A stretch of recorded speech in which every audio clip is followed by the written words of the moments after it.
اسم این آقا احمد خطره. میفرمایید؟ آقای جدی میفرمایید رو میگم که که این اینا روزا حسابی ازش میم ساختن و خیلی هم با جنبه است. البته ایشون اسمش احمد مجیدزاده است، کشتیگیر وزن 57 و 62 کیلوگرم دهه 60 و 70. تو سال 83 مشاور فرهنگی باشگاه پرسپولیس و سال 84 هم مشاور فرهنگی فدراسیون کشتی میشه.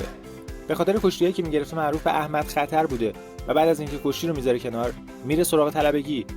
توی مناظره خبری هم اخیراً اصرار میکنه که کشورهای غربی مخصوصاً آلمان تو ورزشگاه به مردم مظلومشون به زور آب شنگولی میدن. خیلی حرفشو باور نکردم، ولی گویا ورزشگاه شالکه آلمان سیستم لوله‌کشی آبجو داره. منتها تو حلقه تماشاگر نیست، شیرش تو دکه است و اون طرف لوله هم تو کارخونه مشروب سازی نیست. حجم آبجو چون زیاده، هم مصرفش هم فروشش، ظاهرا یه سیستم لوله‌کشی مرکزی دور تا دور استادیوم وجود داره که منبع آبجو در واقع واحده و از اونجا تقسیم میشه. حالا شما بگید، دوست داشتید ورزشگاه آزادی لوله‌کشی آبجو داشت؟